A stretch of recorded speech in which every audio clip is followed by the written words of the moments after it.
everyone, welcome back to PommyInOz. Hope we're all doing really well. It's Monday, everyone hates it, but if you are new around here, please smash that like button. Turn the subscribe and notifications on.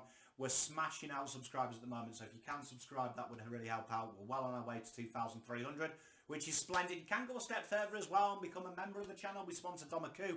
We've got another sponsorship. I'm just about to press the button on, so stay tuned for that. And it's just a real nice community. It does help financially support the channel because a lot of effort and intensity goes into this, but there is no obligation. Because if you are a returning PommyInOz and you've already done them things, g'day, how you doing? You right? And Carlton had a 50-point win at the weekend, and we're going to talk about that. And we're going to talk about your fan questions and go into the real intricate areas with some stats and stuff that we all know and love. But my initial take of the game is I really enjoyed it. I thought that Carlton, in the first half, a lot of people are going to say, oh, we should have beaten by more and stuff. And to be honest, if people are saying that, they want Carlton to fail, really. I'm going to say that. Because the first half, Carlton were never really threatened. Obviously, they weren't dominant, but they weren't really threatened. And Carlton really did. They got a bit into old habits, and this is what I think Voss is nailing it. There's old habits die hard, and they don't stay together enough. And there was no running, and then that makes that kick come back, that long kick up the wing. And they put themselves in all sorts of trouble. And that kick on the wing now, just watching what Voss has said and then watching the last two games through the eye of a needle, I've really noticed he's spot on. It's just the lack of being together, staying together for longer. No one wants to run, no one wants to make leading patterns. And they just kind of filter into the safe option of, you know what, I'm just going to go on the wing. Because that's what we always do. And he puts them under pressure. But the second half was really, really impressive for me. A lot more direct ball movement, a lot more running patterns. They looked to cut back inside.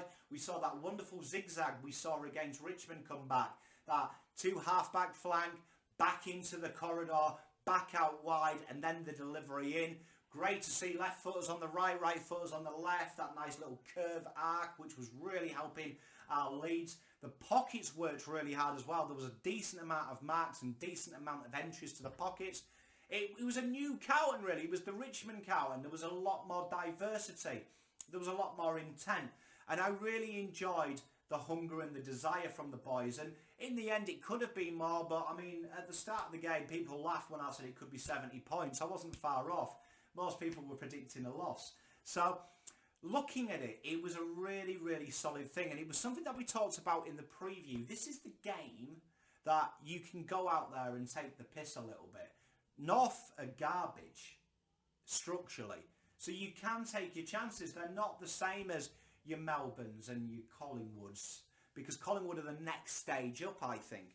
So for me, that was really good. And they've got Adelaide this week, who, again, are probably in that Collingwood-type bracket. That they can do it. Can they do it for sustained periods? And they do seem to come unstuck when the pressure's there. And Carlton, I thought, did that wonderful. They found the gap this week of hard pressure, hard contest work, then there was transition, and then there was wing play, and that is very smart from Carlton.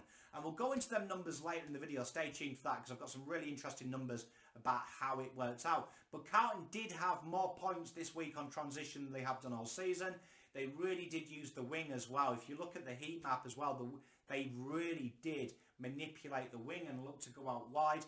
It was really impressive as well, because in the third quarter, our wingers were the leading disposal getters. They started to really impact, and that shows something about Carlton that we haven't really seen. That we're getting it away from contests. Carlton rest on the contest laurels, and there was a lot of rotations this week on the wing. A lot of players getting into that 15-20% category, and we're starting to see that natural rotation that we have of having a very dynamic list. It's really interesting when people say that Carlton don't have rotations. They've been averaging 6.5 at centre bounces. The midfield stays the same. It's a great point because Carlton have put a lot of time into these players in different positions, which would indicate, and the top teams rotate heavily because it is a high maintenance system. But all in all, it was a really strong performance. And what I want to talk about is how the backline reacted in the second half. They were really, really exciting to watch, especially Lewis Young. And they're starting to build a synergy, him and Whittaker now. They're starting to really learn each other's patterns and what they do. There's a bit of communication going on. And I really enjoyed Lewis Young this week, having the bravery. And that's what I talked about last week. A lot of Carlton defenders get caught in that trap. Too many handballs. We saw that start last week. 0.8 is our kick to handball ratio in the third quarter. Becomes panicky. They're looking to find them users. They're looking for Doc. They're looking for Whittaker to bail them out. And it was great that Lewis Young stepped up. And I think that's a huge, huge thing for Carlton moving forward. Lewis Young used the ball really well. And what that says to the rest of the defenders is, hang about, there's another person to do it.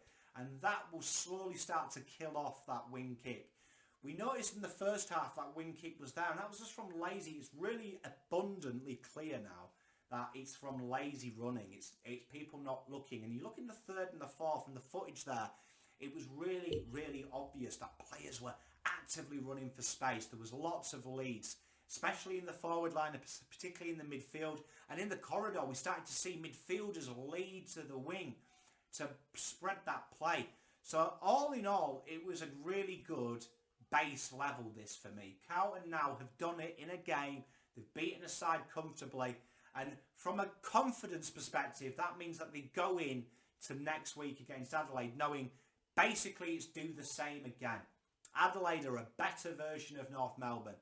They're a better version, but the system stays the same. You do that against Adelaide, you win the game. And they've got to be bold, and that was what we saw today. Overlap run. We saw lots of overlap. We saw bold ball use, direct ball use, and more getting the ball inside 50. When you see the inside 50 to disposal stat, which I've been complaining about overuse, you'll be pleasantly surprised. So with that being said, without any further ado, let's get into your fan questions and see if we can break this game down together. Firstly then, thank you all for all your questions. So let's have a look at what we've got this week. So Watto asked, is this the new Premiership quarter? Are we like to see it in the future like the old days? Fantastic effort by the boys in the third. It was absolutely phenomenal. And if we take a look at this graph here, you'll actually see that 19 points were scored from defensive transition. And one of the big things we'll talk about in this video is the difference in ball movement and different in patterns this week, particularly in the third. What you saw that the corridor was used almost exclusively on the exits.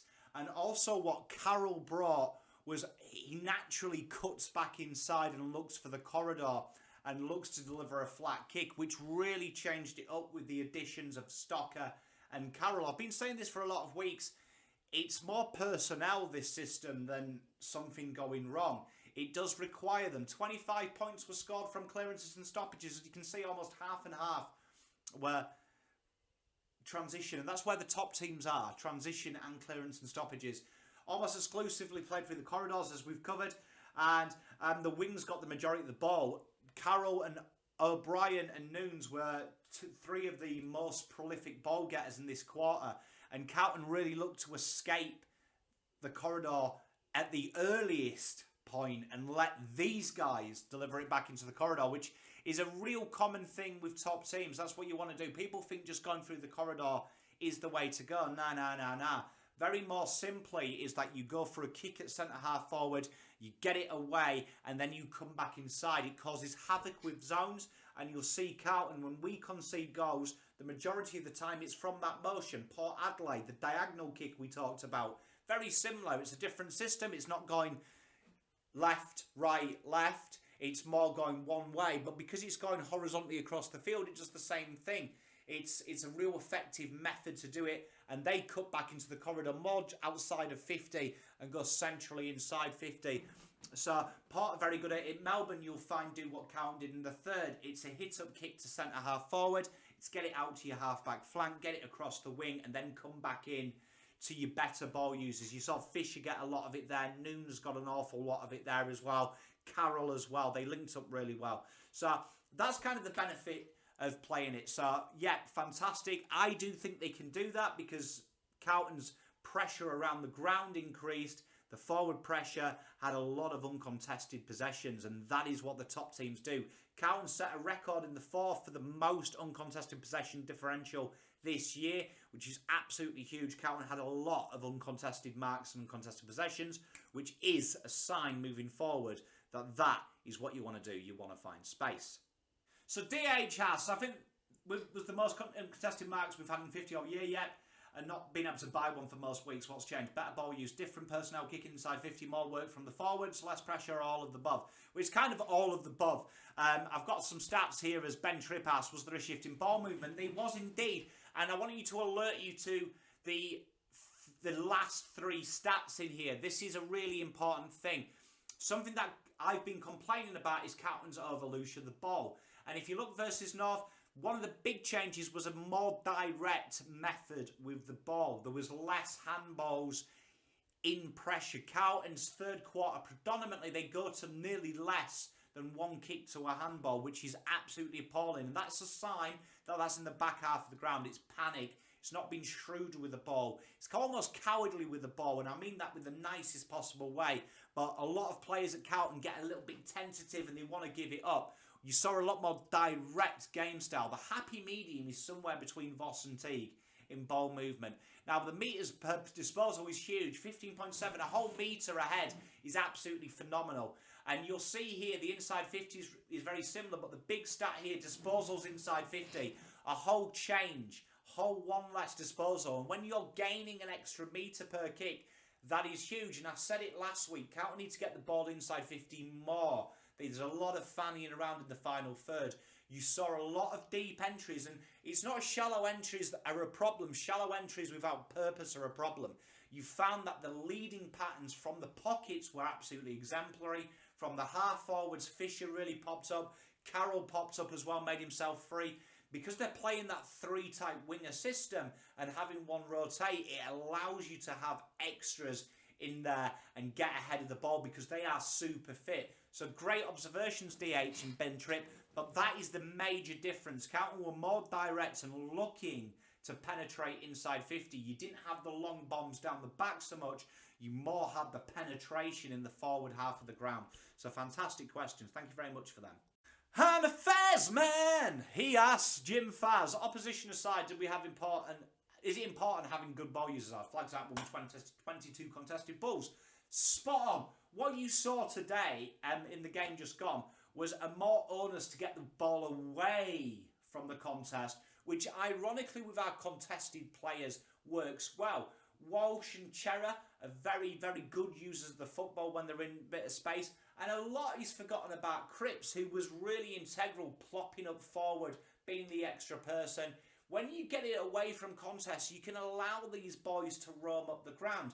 And when Cripper is roaming up the ground, in my opinion, he is the best footballer in the league. When he is. Remember Nat 5 last year, and everyone was raving about this forward role. That was because there was people doing the job, and the game style changed. A lot of people forget about Fremantle. They were very archaic under Ross the Boss. It's a very negative game style. Justin has come in and played a real expansive play, and that allows Mr. Nat 5 to get a bit more forward and make things happen. So spot on. What it was really, it wasn't so much good users. Where they're getting the ball, it allows them to look good users because they were actively in space, uncontested. And that's what people forget. People always go, Carlton have got shit ball users. Nah, Carlton get their ball to okay users at junior level, and genuinely no one really dramatically improves their use of the ball from juniors to that. That is an inherent thing in contested situations, in situations where there isn't any pressure. So I think it's a little bit of finding players to be free. Watch Melbourne. Their good ball users are in acres of space. AFL hot takes. Good day to you. Do you feel this week's 22 is close to our best 22? I thought the inclusions of Carroll, Stocker and O'Brien brought some point of difference into the team. Absolute spot on. That is POD is huge at this football club. He's having O'Brien on one wing and Carroll, Fisher, Walsh rotating for the other wing, half forward, centre, the way to go. Definitely, rotation is important. You saw Nooms, Fisher, Walsh, Carroll, Chera also had spots in there. Even Martin dropped deep. You had Doc went up in the wing at points as well. Absolutely huge. And we're going to have a graph later that shows you. It allows... The wing is a really hard position to play, and people forget that. But it really fucks me off, modern day AFL, that, oh, just pluck someone on the wing. Pluck someone out there. It's a real refined position. And it's weird because in the round ball, wings have totally changed to be more offensive and more central. Where in AFL, wingers haven't, and it's because of the ground and how big it is, and it requires so much running. Most wingers in today's AFL all hit over 14 k's run a game. It's a real high engine thing, and the more rotation you've got is good. And points of difference are key here from AFL Hot Take. The guys that played on the ring all have something different. Looking at O'Brien's got a good engine, long booming kick. Carroll likes to cut inside and hit up the corridor. Fisher likes to take players on and play 1-2s. Walsh, real direct running lanes. Cherra, real smooth kicking motion, looks to just control the game. Doc, bustle, real bustle and a big booming kick. You've got to have these points of difference in game, and if you don't, and sometimes I find Carlton's 22 is too samey. If you're under trouble, how can you get yourself out of trouble if your options on the bench are the same players that are out on the 18? It can't happen. So spot on. Great comments, Jack, and AFL Hot Takes. Yes, I do think this is close. I think you've got Hewitt to come in. I do feel that, unfortunately, probably Noons drops out, and I do think that will happen. I can actually see a world, though, where Newman comes out and Hewitt comes in and maybe Willow comes in from Noons. I think that's the most logical change for me moving forward. I think Tom Williamson, he can slot down the back there, and he can do. But I really enjoyed Noons' game, and I'll show you for why in the next slide. Great question from my good mate Steve. Good day to you, mate. I hope you're well. Hey Dan, obviously finding locks on our wing seems a work in progress. Exactly, yeah. Do you prefer a runner like Langdon or a defensive winger like Brayshaw? Both from Melbourne. Well, I mean, let's have a look. Let's have a look. So, genuinely speaking, if you're like, as you know, I'm a bit of a draft nerd, and I have a gift at finding players. Now, genuinely, when you're looking for a winger, these are the stats you're looking for. They exclusively, and notice disposal ain't on there because it is fucking irrelevant. If you look at the best wingers in the game, they all flux from 15 touches to 25. It depends on game style, it depends on how the game went. Ed Langdon is a great one. He can flux and have 25, and then he can have 18, 17, 16, 12. Depends how the game is worked, and it depends what the opposition's doing. But you're looking for some certain core factors here. And you look here, Ed Langdon, probably for me, him and Carl Lederman, the best wings in the game. 15.7 metres run. The guy is an absolute animal. An animal. And few players hit them numbers. You've got O'Brien, Noons 14, Jack Carroll 13.9, just one game. Remember Brayshaw 13.8, 14.1. And these guys play very similar roles to what our wings do. You find that James Jordan is a little bit more of a defensive winger, so is Angus Brayshaw. Ed Langdon's more the offensive guy. And I see a lot of Jack Carroll in Ed Langdon. Ed Langdon did play a lot of on the ball time when he was a junior, played across half forward, went on the wing. Jack Carroll, inside midfielder, whose number said outside midfielder. Crazy, and he's worked so hard on his kicking. And if you look at these here, Carlton's wingers stack up, and the kick to handball ratio is really important. You're looking for about 2, dependent on what you do. And if you're more of a defensive guy, you're looking for a bit below. Now, it's really important, though, that if the kick to handball ratio is below 2, we're looking for high metres gained, because we're looking for 1-2s and them to get ahead of the play. And that's what you find Ed Langdon does. It is quite low, but you find Ed Langdon plays a lot of 1-2s, gets the ball back and goes forward. So it warps his figures. But if you look there, metres gained per disposal, Carlton are right up there. And this is the argument with Jack Noons, right? It winds me up. People say Jack Noons is gash, and it's illogical because they look at the disposals. That's all they look at. You've got to look at the role they play. Disposals, I wish they wouldn't release it to the public. If I was in charge of the AFL, no one would have them because it's archaic. Nothing can be learned in today's AFL about anything before 2010.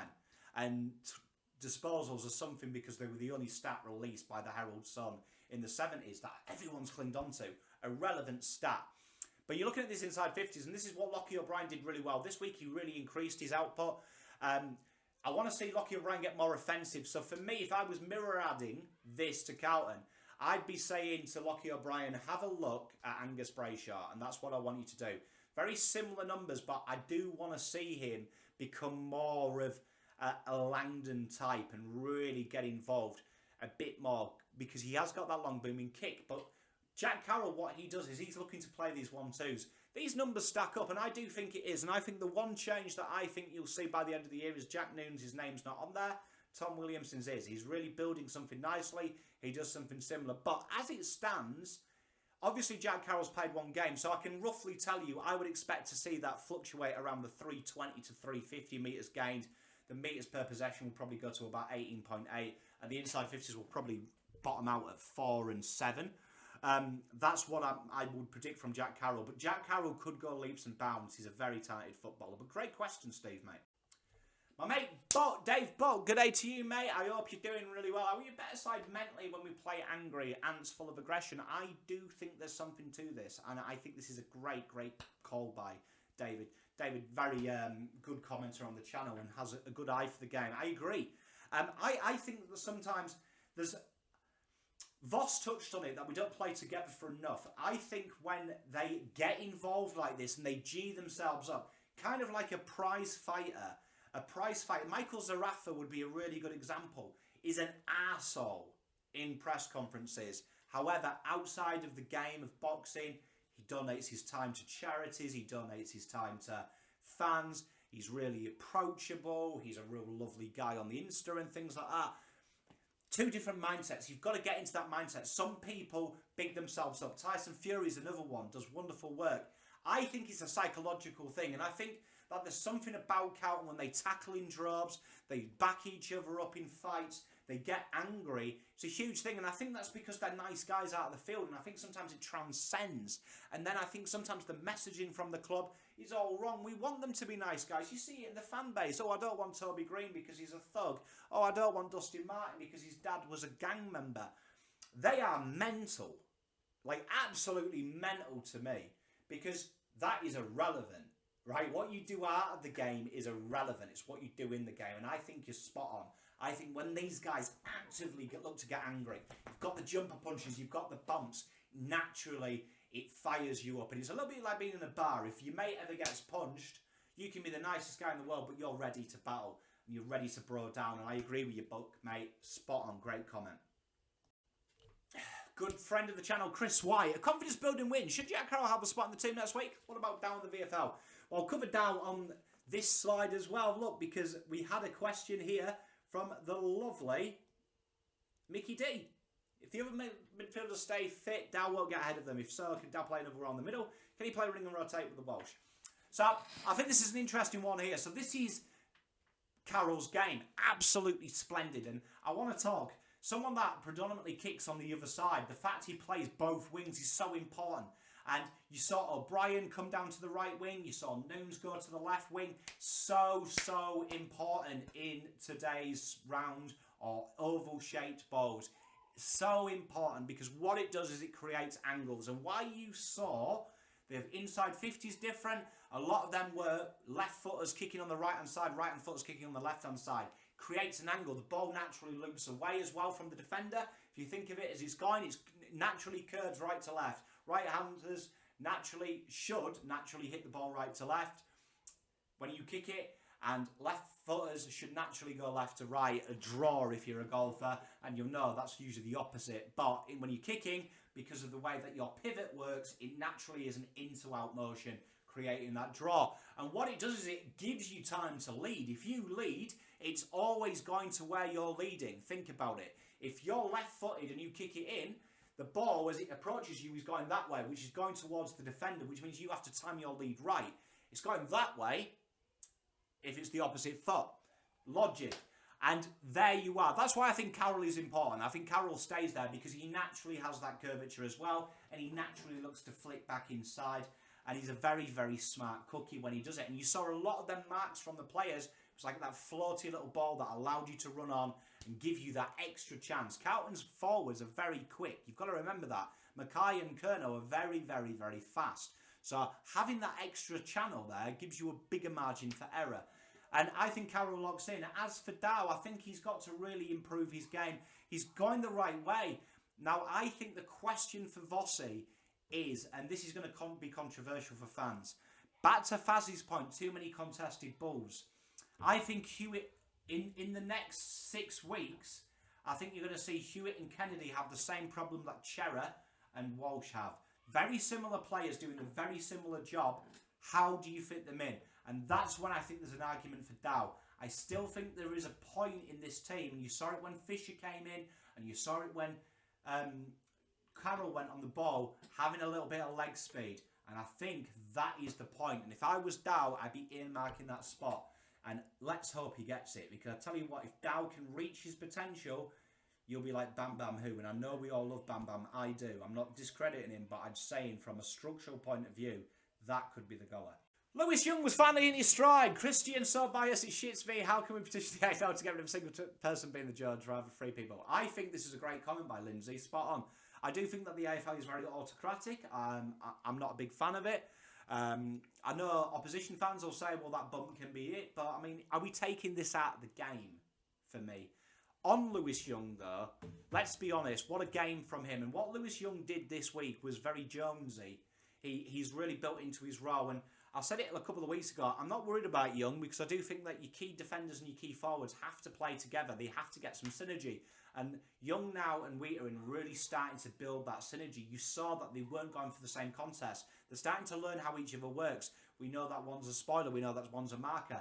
We know that one likes to take the game on. We know like one likes to look and kick. And you saw the kicking lanes from Lewis Young. It's a very lesser known thing. He's a very smart user of the football when he's been given a little bit of freedom. And you found that he was really dominant. Hopefully he gets that rescinded because I think that is very stiff. I like it in the game. For me, it's a tough sport. And, you know, if we start getting rid of it, you're going to start getting injuries. You're going to start... I think there needs to be some consistency. Good point, Lindsay. Mitchell Jackson, who are we bringing into the side for Hewitt and Williams? Can't see anyone being dropped. It's tough, isn't it? Carroll's done very good. Surely he stays on the side. Who comes out for Hewitt? It's a tough one. It's a real tough one. I'd imagine... If I was a betting man... I think Noons would come out for Hewitt. I don't like it though, and I think it will add a problem. Williams, I'd imagine Nick Newman comes out for him. Personally, if I was picking the team, an Achilles is a tentrous thing, is it not? So I would probably drop Newman and bring Hewitt in and have that extra rotation. You've got to remember that Melbourne, Demons, Port Adelaide, Hawthorn, Brisbane Lions back in the day, usually you have an 8-man rotation through that middle, and I think that bringing them in for that person does. I like Newman's game, but I just don't think he's bringing too much that another player can't do. But it's a real tough one, isn't it? Because anyone who gets dropped out the side this week is stiff. Great comment here from Luke. Did Vossi change anything around the stoppage structure? TDK would lose a lot of hit outs. Did he meant to shout the ball off the opposition like Richmond?